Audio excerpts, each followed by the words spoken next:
Hey everybody, welcome again to another live show, and welcome to all people who are watching right now, and also all our subscribers. Patrick doesn't like when I mention this, all 25,000 or 26,000 subscribers. So I'd like to get right to it on the YouTube. By the way, if you have any questions, Patrick's at the ready to answer, to relay those questions to me. We have over 500 videos, as Patrick tells me not to mention that again. I don't know why.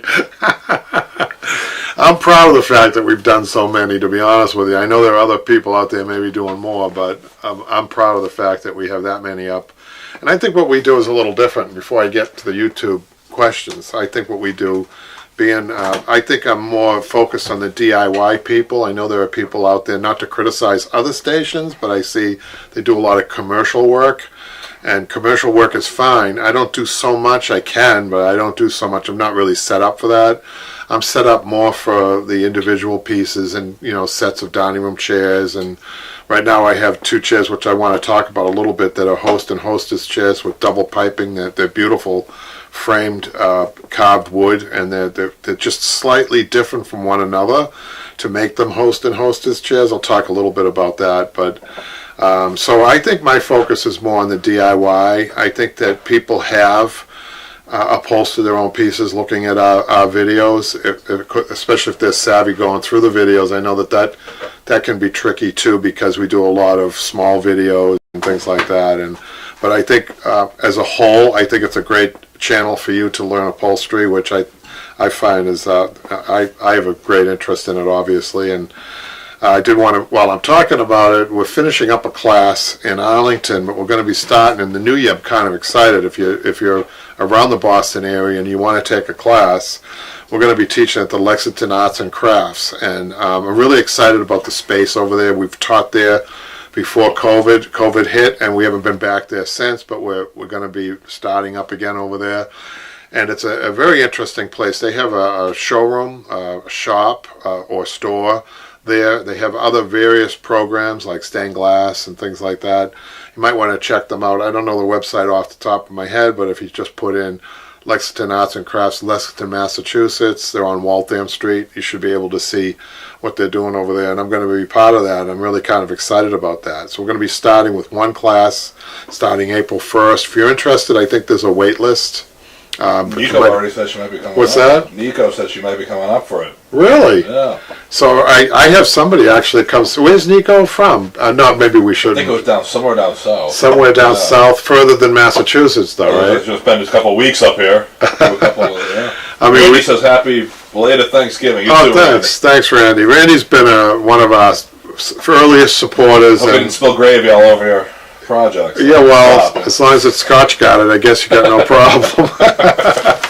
But anyhow, I'll get started. If there's no questions, Patrick, right off the bat, I'll get started with some of the YouTube comments. Yep. And then I want us to talk about some of the jobs, some of the challenging jobs I've had recently. And even I, over 40 years in the business, have challenges in this business. And I want to talk about that. But anyhow, the YouTube channel, one of the most popular, Fixing a Pop Button. This is from Black Box. Thank you so much. That was a wonderful. You're the best. Oh, wow. That's nice. Thank you. We did 2 of those. I talk about those. Oh, they seem to be the most popular ones, Patrick, really. Yeah. 2 of them, one professional and one kind of a hack that anybody can do. That could save a lot of money. One of the reasons we did the YouTube channel is that we save people money. So, this is from RGB4. This is that's Randy. What's that? I think that's Randy. I'm not sure. Is that Randy? Yeah, I'm pretty sure. How to measure a new cushion. Just a comment on you. Yeah, this must be Randy because he can get into some detail here. Yeah. So I'll just read this. Just a comment on your zipper band formula. The amount you add will depend on the width of the zipper tape. A 5-inch aluminum zipper has a 9/16 tape on each side of the teeth. A number 5 nylon has 5/8 tape, and a 4.5 nylon has 1.5 tape. So the amount you add will depend on the zipper you use, which is, it's really interesting how he's got it down to, he's talking about 9/16 and 5/8 and some an inch. I really deal in almost always half inch when I'm dealing with cushions. When you think about the piping too, is a quarter of an inch. That's also overall, you have to look at the interior boxing when you're doing a cushion and the exterior, which if you're putting a piping on, adds a half of an inch. I had a couple in today. They want me to add it on a kitchen chair that has a caned, and the kitchen chairs that are caned are already at the appropriate height. And I find that they're usually a little smaller in area on the top. So you really have to be careful what you're adding on those. I wouldn't add more than 2 inches. I mean, that's it. And even a lot of people just add knife edge pads on that with ties. So you really have to aesthetically pay attention to these things, and also functional. If you put a 3-inch cushion on a dining chair that's already adjusted to the table height, that's going to be a problem for seating. So always keep that in mind. Then this one here is from Ireland, Patrick, I think. It's called Irish Link, so I assume they're from Ireland. Yep. And this is Upholstery Tool Secret Hack. I love this hack. Thank you, Sensei. Sensei. No, I don't even remember that. Far. Yeah, really. Do you remember that? What? Do you remember that hack? I don't remember that at all. I can't really see the thumbnail's too small for me to see it. See, this is a problem we need to fix too with putting. What's that? The questions back up on screen. Oh, right. Rather than reading off of paper. Right. Okay, and the last comment. We only had 4 comments between here and last. Well, there was a comment about me on there. I didn't put it up. Oh, what was that? They want to see more Patrick. Oh, wow. I like being mysterious. So. We don't know what that is. Patrick's contract does not permit us to do that. Right, Patrick? I know I've been on there before. In the background. So this is how to 8-way tie in upholstery. That was this, and this is a comment from Deborah, and this is interesting because she says, I have a chair with 8 springs. It looks like a spider web. The mesh is broke. Yeah, it can look like a mess, right, Tim? Tim has a. I told you he wasn't able to help. I know, but it is a related question. Now you have to explain to Tim. He's not going to wonder who the heck. Well, Tim is a chair. It's a tub. It's a tub chair. It's an antique tub chair. Tim is a chair. Tim is a chair. He's taking a class. He's a chair. Tim is a chair. He's doing our sound and our video right now. And I'll just mention that he has a chair that has these springs. Very good with cameras, so we thank Tim for helping us out. Yeah, and then I can't do a camera and a screen and the computer at the same time. So right. It's nice. So it's nice to have somebody extra. And thank you, Tim. For now, he's going to remain mysterious. Right. And his chair, it looks like that. Although on his chair, we could just repair the bottom. We could just 4-way tie the bottom. What? Elliot had a funny comment. What? On screen and behind the camera are 2 different unions. Oh, yeah, right. So if I want to get on camera, Elliot, he's got to pay me more money. So. No. Any questions or comments now before we go on Just to the next episode here, on the next segment of the episode? So I've had like I mentioned before, I've had some really interesting, different projects. One of them is this window seat that I'm doing. I have this 3-inch, pretty standard on the seats, 3-inch thick boxed with welting on the seats, pretty standard.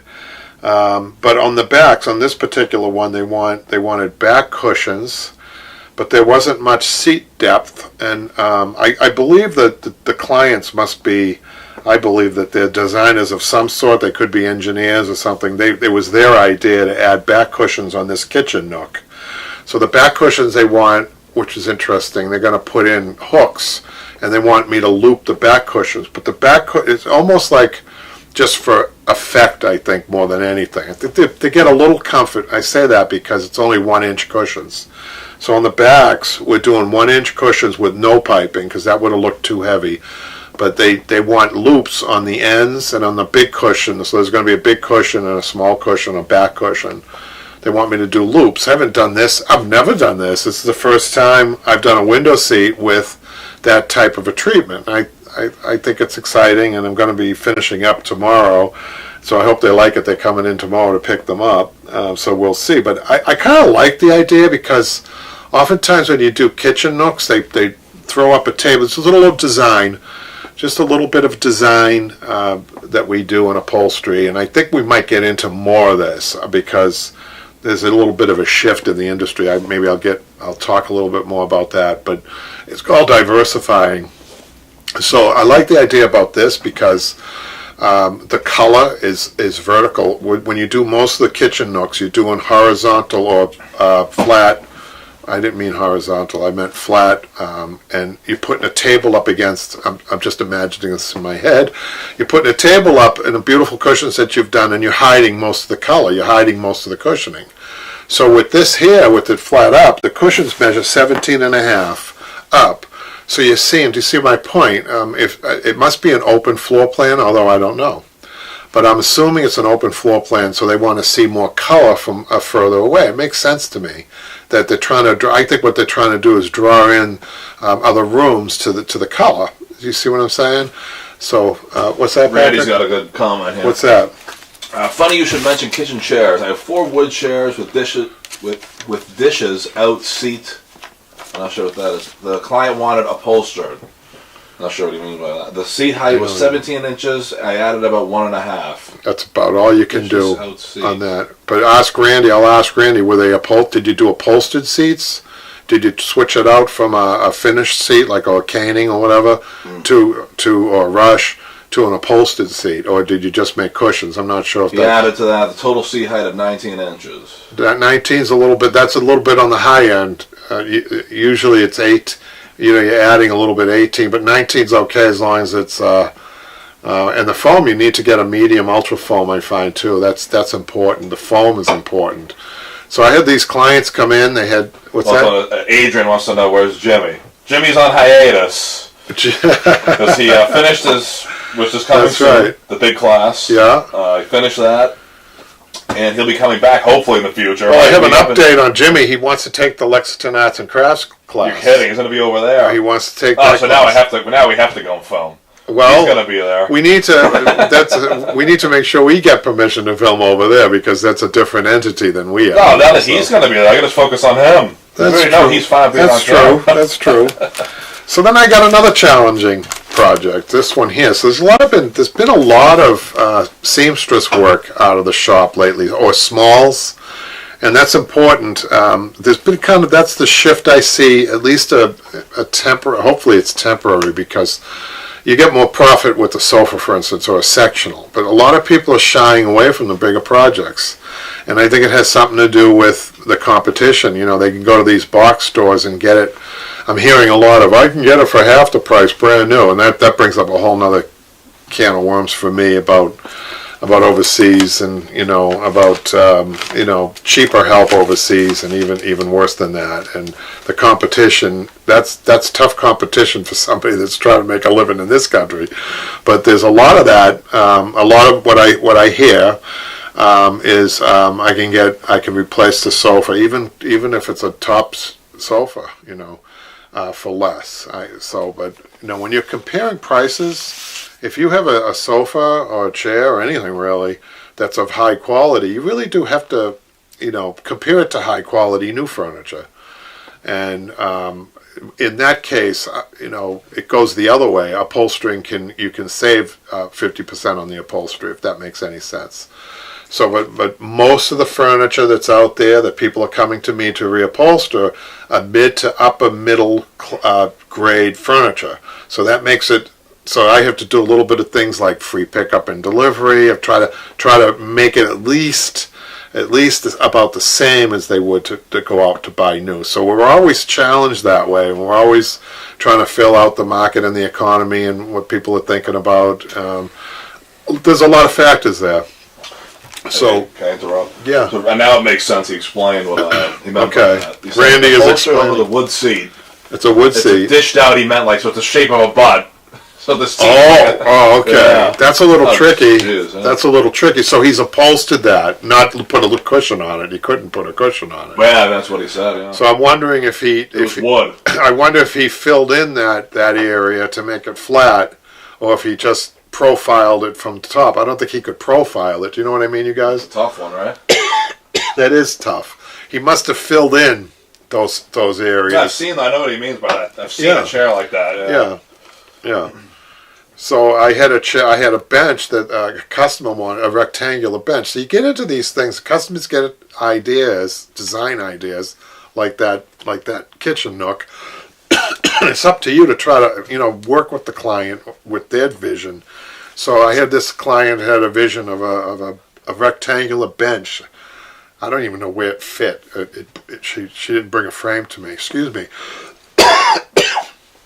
And she wanted a crown seat on a rectangular bench, which is a little different, right, Randy? If you professional upholsterers know what I'm talking about, usually you don't.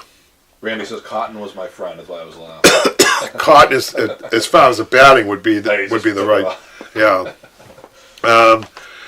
So this is a rectangular that she wanted me to build with horsehair. It's just a piece of wood with horsehair in the center, a crown. I've never done that before, but I guess it's not impossible. So the batting that you use to do something like that, especially against a wood platform, is really important. You can't use Dacron, for instance. I'm sorry about the coughing and allergies, you guys. I wasn't laughing at you.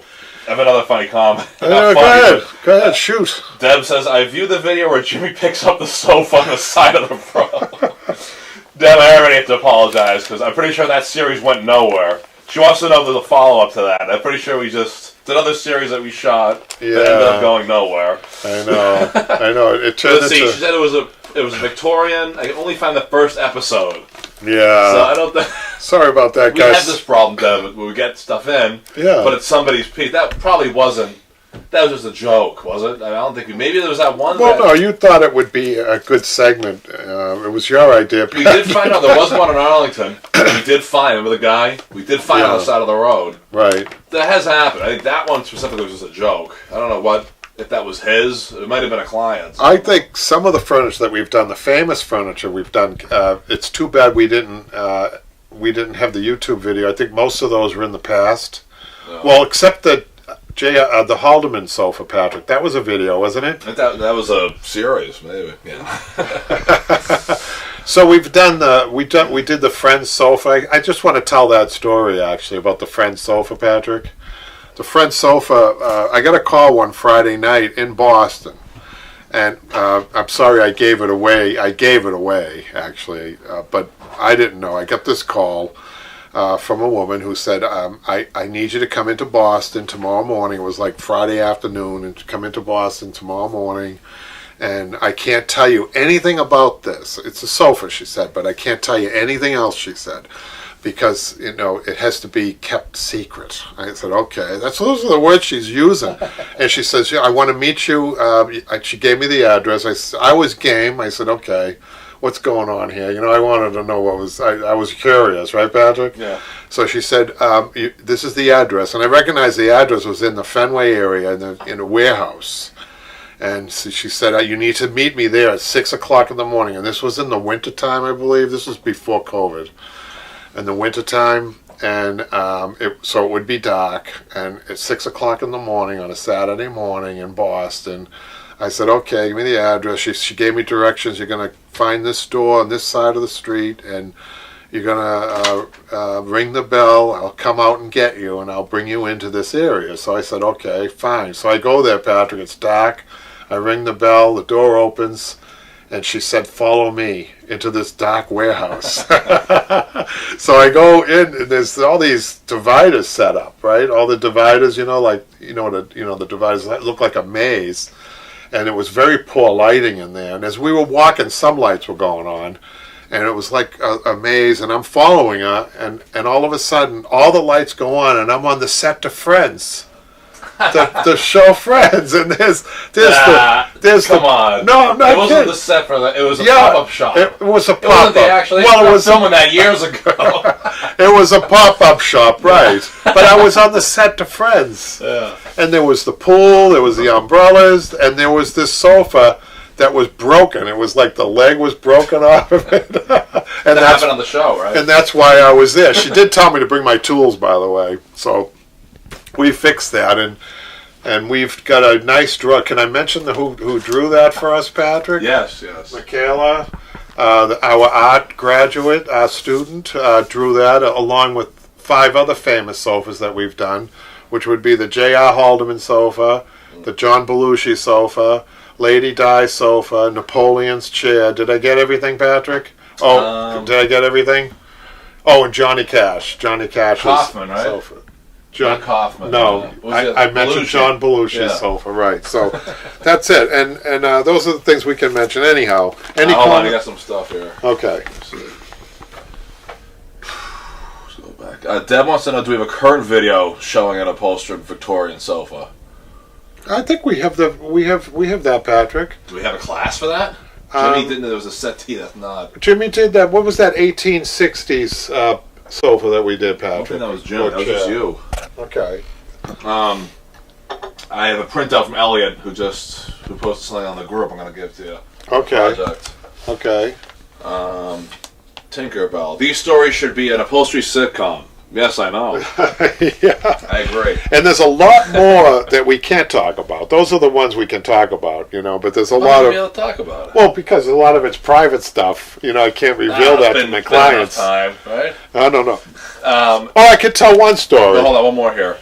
F. Dort is a new person, so thank you for tuning in. How you doing, man? Good evening from Nova Scotia. Oh, Nova Scotia. First, let me say thank you for the lessons. I've only recently discovered your channel. I'm enjoying it. Thank you so much. Oh, great. I really appreciate it. This feedback's really important, Patrick. It keeps me going. If I know that there are people who want to be tuned into this and they like the stories, I have a recent story that I can talk about because I don't... While I'm printing out Elliot's... I don't have to mention the name, but I was just redoing a couple of chairs. So this host and hostess chair that I was talking about.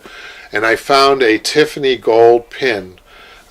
Not pin, yeah, it's about this big, and it's actually a leaf, gold, and it's a leaf, and there's a little ladybug in it, and a lot of quarters. It looked like a coin collection. Somebody who had a coin collection just collected quarters. It all fell in one of the chairs, so I had fun putting that in an envelope, dating it, and letting the client know, and it was kind of a fun thing to do, but I always return anything of value, and I think if you guys are in this business, the goodwill that you get from that, believe me, far exceeds the money you would have got it if you didn't return it, and I would never do that. But I did want to talk about that, the value in that. I have no idea, but there was one. I've talked about this before, Patrick. The Rolex watches. I've talked about that. I know, and for the new people. I'm very proud to say I found 2 Rolex watches in one sofa, and also in that same sofa, a gold coin about this big around and about this thick. And it was the first year the United Nations was in existence. It was a commemorative coin. It probably was given to just... the people, maybe the countries that were original. I don't know who the original people be Googling me, right, Patrick? What's the matter, Patrick? Why are you shaking your head? But I believe it must have been a commemorative coin to each country. I don't think they made too many of these. So I put everything in an envelope and returned it. And I can talk about that instead of saying I took it and I got money for it, right? But I think honesty does pay in the long run, you guys. So if you're in this business and you find things in sofas, return it. That's all I'm saying. Any questions? Everyone's shaking their heads, and that guy's crazy. I think you should go. I gave you Elliot's thing. I think you should go on Facebook on your phone. There's way more than that, and wow, he did a really good job there. Wow, very detailed. Wow, you got to go on Facebook. Listen, we love this stuff because sometimes the content. Let me see your phone. I want to get your phone up because there's way more than just on that piece of paper. You got to see. Oops, sorry. Very cool, Elliot.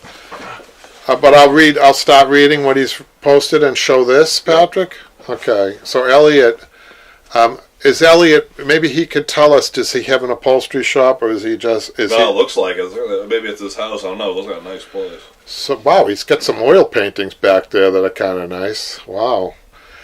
So he says, so I've mentioned in a couple of live streams that I was redoing a sofa. Here's an album with photos of the work as it is progressing. All the fixed parts are done now, and I'm on the cushions. He has about 80 photos here. You gotta. Well, how can I show it? Well, I'll put them up on here. But I want you to be able to see all of them. Wow, I'm wondering, did he did he learn all this through us, or is he a professional Just doing upholsterer? it for myself, he says. What's he? Cool. What Just did doing he? it for myself. Wow. So he's a DIY, right? Yeah, look at the detail he did with the stitching. Look at that. This is really now. You guys, look at the job he did on these springs. Wait a minute. Now let me get this I'll up. get the before and the after up for people. Now somebody was saying it looks like a spider web. Well, that's a perfect spider web. Thank you, Tim. That is beautiful. That is absolutely beautiful. Did he use horsehair? I'm not sure. I didn't get to that part. So he says, then he goes on here to say he added 84 new photos. Now. Wow, we could make a whole show out of that. I don't know. We got time. My folks' old and excellent Davenport-style sofa made by the Meyer Gunther Martini Company needed new upholstery and was too large for the layout of the living room, so I cut it down and reupholstered it. Wow. Talk about being diversified. I'm finding, today that we may have to, Patrick, diversify into more wood products like that, or job it out to people. Either way, we may need to be offering more services to better sell the main service that we do, which is upholstery and fabrics.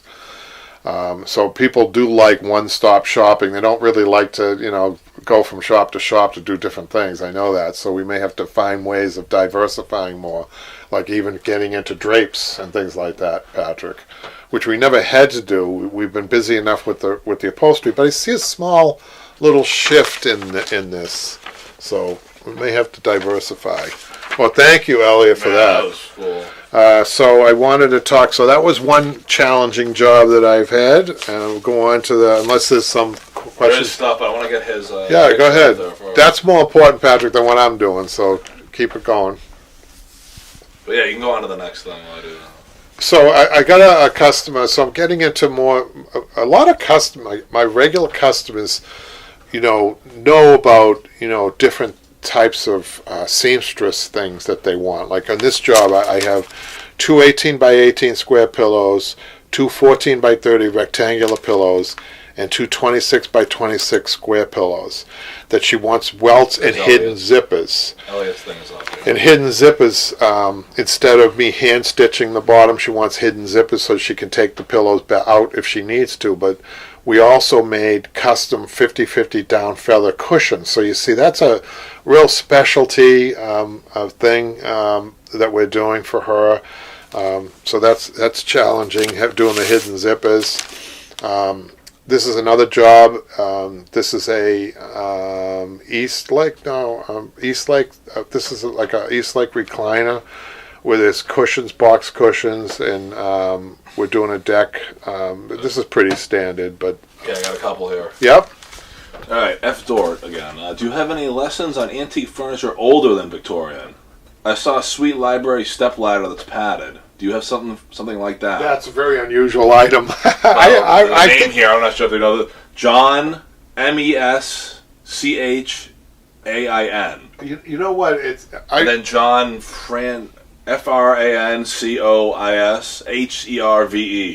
So I'm not sure if that's a furniture maker. When you're getting into this, sounds like more not that particular piece, but that he's talking more in that era of. Those are museum quality pieces, which we're capable of doing, but we don't do a lot of that. So it's a 1700s fold-up stool.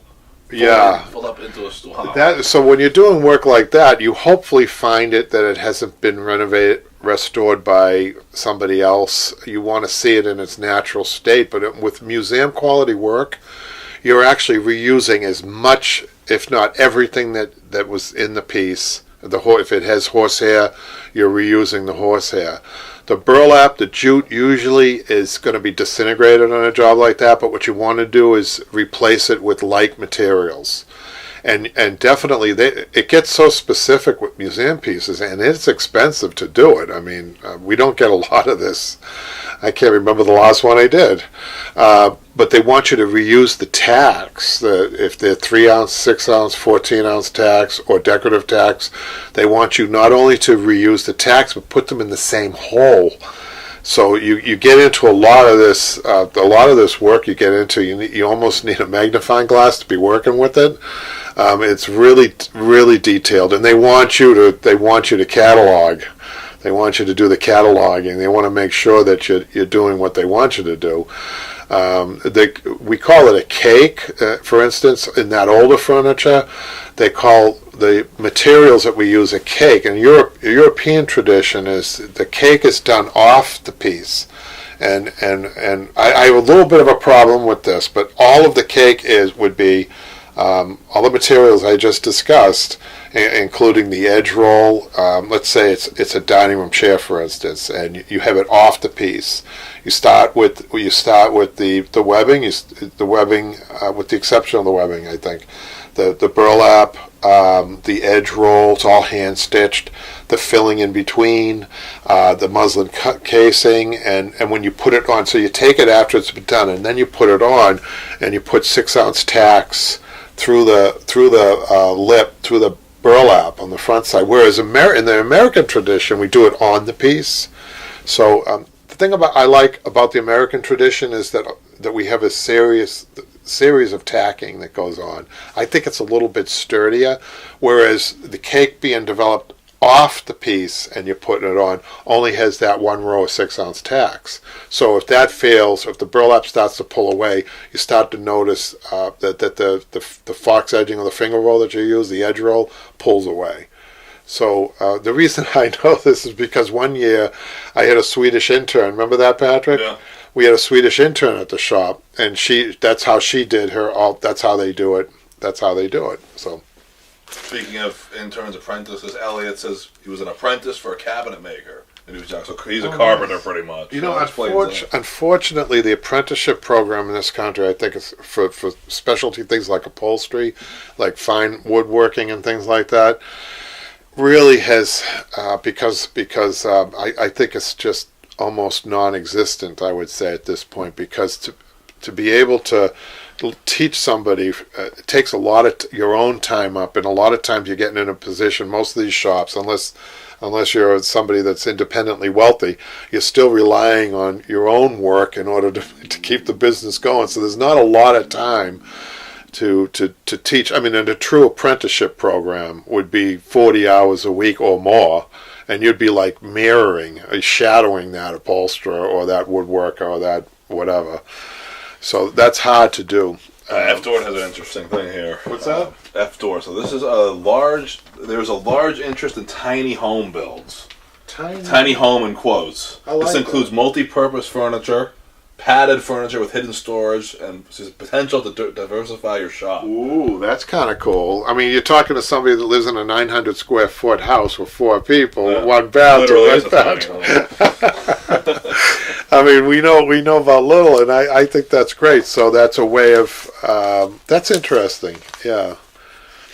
So, any other questions or comments before I get to the next one? Elliot wants to know if there's a dog roaming around in here. I don't know if the only dog next to you is me. A dog? Maybe I was slurping my drink too loud. See, you got to be careful of those things. I'm trying to tell Tim this adds to the atmosphere of the show. But I told even something like that is really that's loud, right? See, I had a bad habit of doing that. So I just drink it. I do sound like a dog. Michaela will tell you. Oh my God, Michaela! No, that's just me. That's not a dog. Or no, Randy said that. It brings up, if you were a dog, what type of dog would you be, Patrick? Probably a bulldog. No, a golden retriever. Michaela said hound. Gee, thanks. I really appreciate that. We'll get to another one here. This is another window seat that I'm doing. I'm getting a series of window seats. This would be new construction, I guess. So just gives me ideas. Maybe we should advertise, Patrick. That's a way to advertise that we do work. We do new construction. Benches, built-in benches. It doesn't have to be just kitchen benches. It can be living room benches, and with that, you can do spring and down cushions, which are really customized. We can advertise it like it's a separate seating bedding area. People use that as extra bedrooms for guests when they come over. Yep. It's like a really high end mattress. Really, they're really made well. These spring and down cushions, they're the best cushion I do. So it's just another way to diversify, you guys. If you're out there trying to make a living, you might want to add that to your repertoire. It doesn't take a lot. If you know how to do a cushion on a chair, you can do a cushion on a long cushion on a bench. There are some tricks to that, though. For instance, you don't want anything too patterned. You have to seam it. You want something you can railroad if it's a long cushion, things like that. That's the fabric that was done on a long cushion. It's a very plain fabric that I can take and run sideways. Which, if you've seen my videos, you know that's running the fabric railroaded.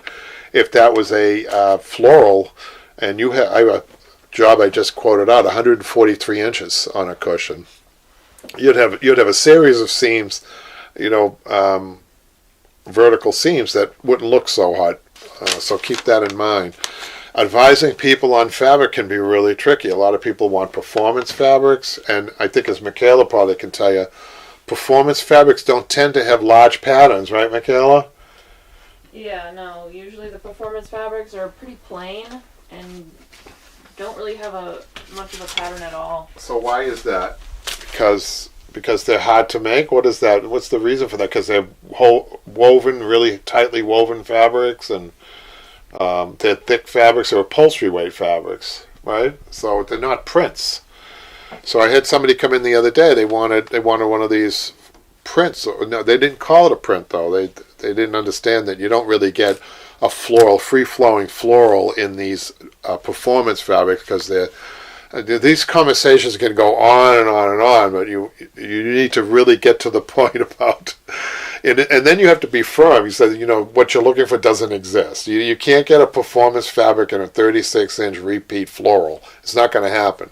So you have to kind of give up the idea of a performance fabric, go to a print that's not going to perform like a performance fabric. So you have to really be able to communicate with your client like this. The expectations have to be met, but then you have to try and give people the bad news too, right, Michaela?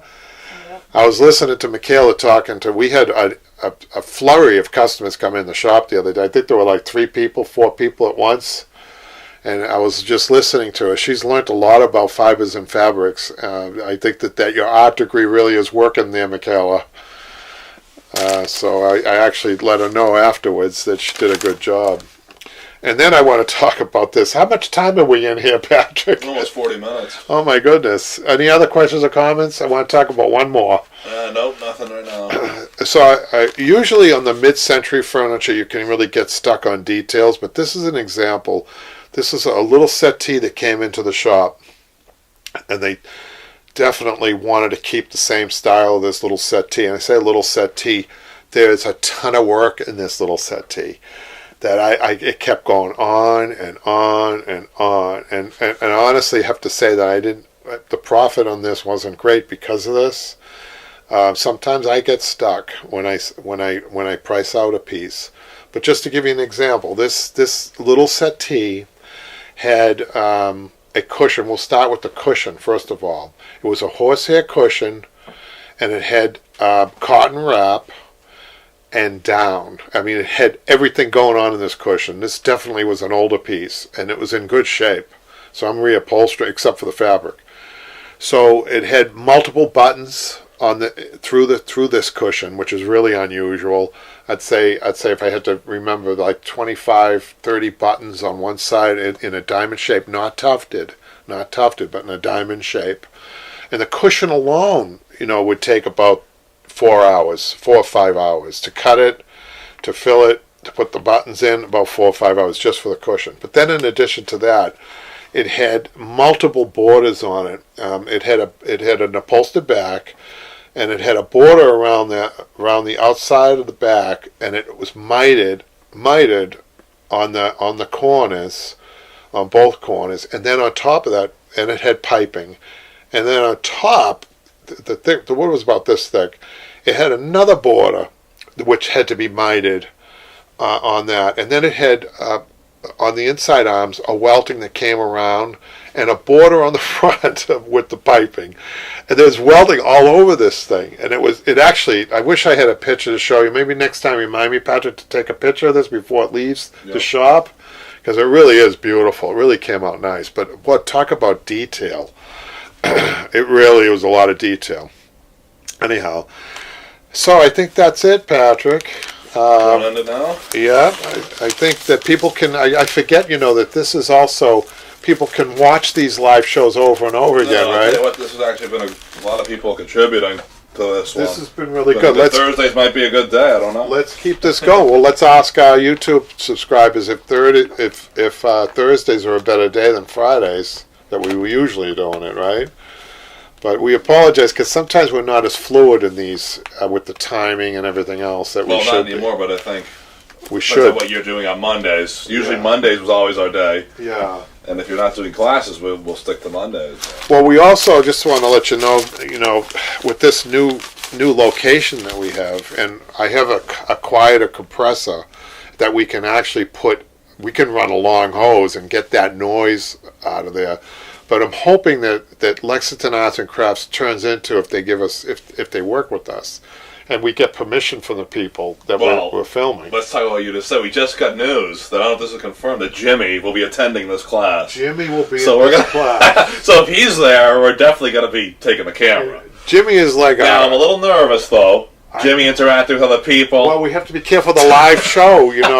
Sometimes the colorful language comes out, and we have to be careful because we are G-rated, right? We never experienced Jimmy in a big group. So I don't know if he's going to start, making fun of people or the other students. No, he won't make fun of. He's a nice guy. He won't make fun of. I miss Jimmy. I want him to come back. Yeah, okay. But we're hoping that maybe we get another class where we just do YouTube, and we're thinking about a GoPro. Is that right? I don't know. My technical. We're not sure. We're not sure how that's going to work. Or maybe even one of those. What do they call those things that fly over your head? Drone. Yeah, so you hear the drone the whole time. We're working it out. Hopefully, in the new year, there's some exciting things coming up. So thanks a lot, you guys. Yeah, people are saying Thursdays are better, so if you want to stick to that. All right. Well, I think I can manage it. So if you can, Patrick. You do have one more. I think you have one more question here if you want to. Yeah, sure. Go ahead. This is from Fern. F. Dort prefers Fern, which is a cool name. Yeah. So thanks. When it comes to fillers and fabrics, are there any regulations that require it to be fire retardant? Just a commercial. That's a good question, actually. Residentially, we're not obligated to pay attention to that, but commercially, for sure.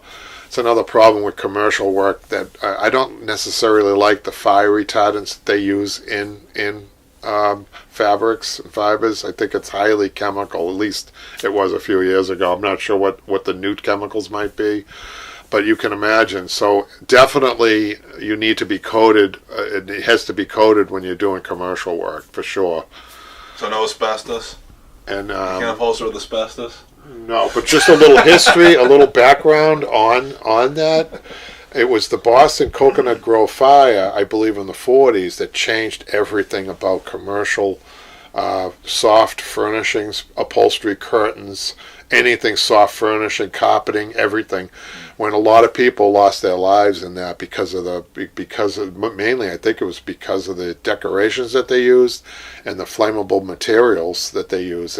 Everything. This was in Boston. Everything changed after that. They became nationwide. People had to adjust to this, and there was a lot of changes in the industry as a result of that fire, that one fire. That was not upholstery, but that's why I brought the asbestos to have it. I think in Massachusetts, or I don't know if it's federally, maybe just the asbestos is banned now. You can't even use it. Well, because it makes people sick. Oh, it's cancer. It's cancer. They used it for so long, and only now, right? It's a recent Actually, thing where it's banned. You can't build. Funny you should mention this. I just saw a posting about the Wizard of Oz, the snow scenes in the Wizard of Oz. That was all asbestos. Oh my God! Are you kidding? Yeah, and people got sick. Oh. Yeah. Well, hopefully, I think paint and asbestos, right? That was the good old days. Well, in the furniture, at least in the residential area, we don't have to worry about that. But commercial they do. So I think that's it, right, Pat? I think that's it. All right. Well, thanks a lot, everybody, and thanks to our camera guy off camera here, Tim, for taking care of it, and Michaela for answering some questions. And we'll see you next time. And I guess we'll see you guys next Thursday then. Yeah.